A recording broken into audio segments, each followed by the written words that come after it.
Hi, this is Mark Remke with Pathways Dojos and Ninja in Nature. And you can check those out at pathwaysdojo.com or ninjasinnature.com. And this is our installment number 2 Ninja Mentoring series of how I found ninjutsu. So first series was how I found martial arts. This is the second series of how I came across the ninja.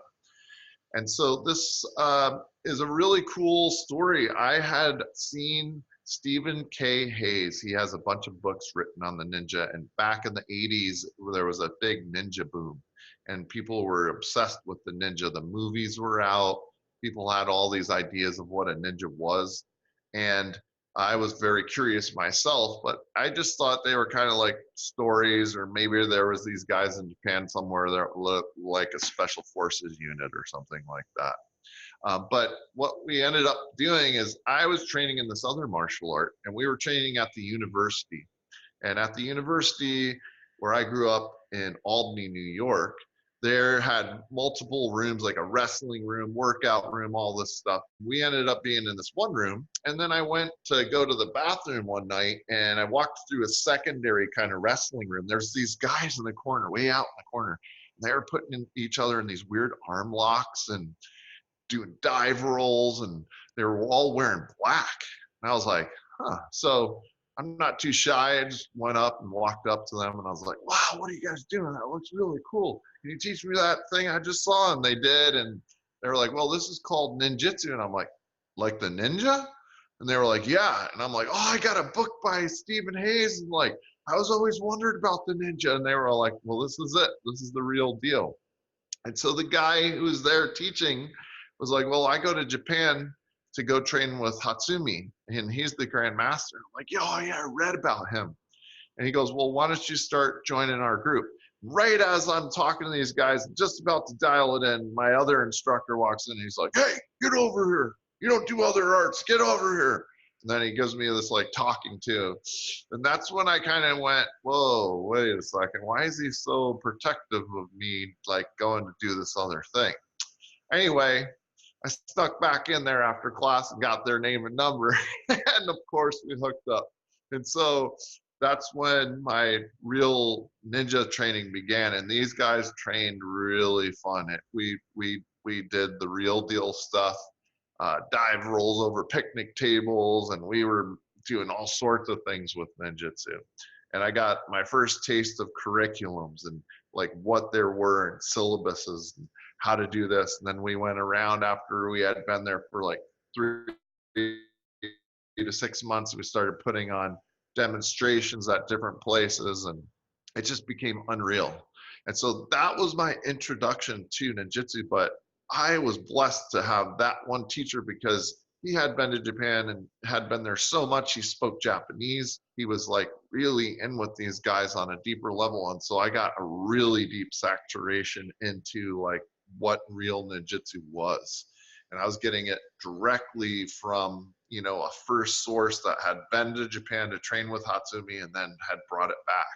And so that was just amazing for me to find out those moves and to start to get into that entire thing, because we did all sorts of things that were other than just the mat moves. We started going out and doing like shooting and archery and some of the other things too. And I was like, oh man, this is what I've been waiting for, like art with all these weapons and stuff.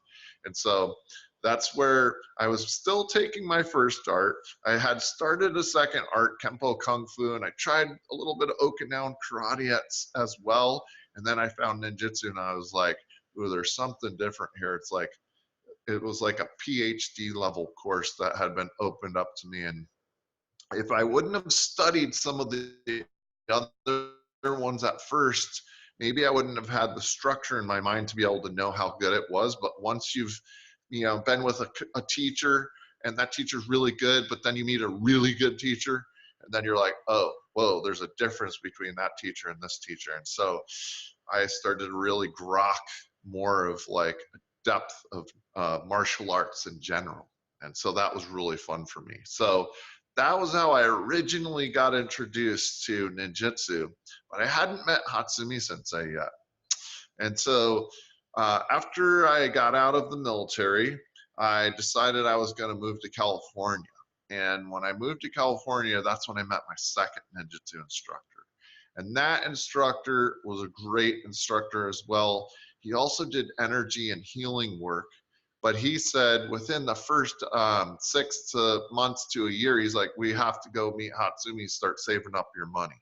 And that's when I was like, whoa, you can meet Hatsumi? You can actually go to Japan? And he was like, yeah. And so he was the first person to bring me to see Hatsumi Sensei. And then when we went to Japan, oh man, that's when it opened up. Like we stayed in this Ryokan hotel that was right down the street from Hatsumi's house. And I couldn't sleep because of jet lag. And one of the first nights I go walking at like 4 in the morning their time because I was just like, I'm all energized, I can't sleep. And Hatsumi pops out of his door and goes, hey, how's it going? Are you Bujinkan? And I said, yes, sensei. He goes, oh, come on in, I'll get you some tea. And I'm like, little green belt guy in Japan by myself, and I'm getting introduced into the Grandmaster's house to meet him, and it was so cool.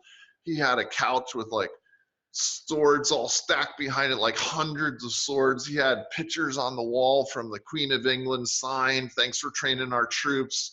President Ford, Carter, Reagan, the Queen of England. I mean, it was just unreal. All these special forces, FBI, CIA, things like, thanks for training our troops. And I was like, wow, this is the real deal. Like, these guys are it.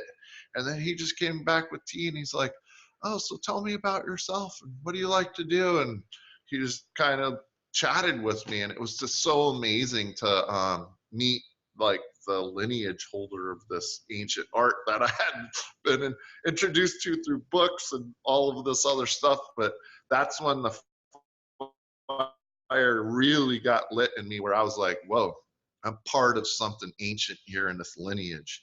And that's when my training went to the next level. After I met the Grandmaster and started going to Japan, it really started to change my thing, because once you go to Japan and you've been with like that master teacher, you just like want more of that. And so I was lucky enough to get him when he was in his younger days and was training super heavy and hard, and now that's my turn to share that with my students as well. So I get to show them what it's like, because I put so much time and so much effort into learning this art. Now I get to give it back. And so I hope you enjoyed this episode of how I found ninjutsu. And I really want to get into, on our next episode, how I formed Pathways Dojo and Ninjas in Nature, and how that all came about, and why we're doing this whole thing. So this is Mark Remke with Pathways Dojo and Ninjas in Nature. Please check us out at pathwaysdojo.com or ninjasinnature.com. And I hope you guys enjoyed this episode. I'll see you on episode number 3.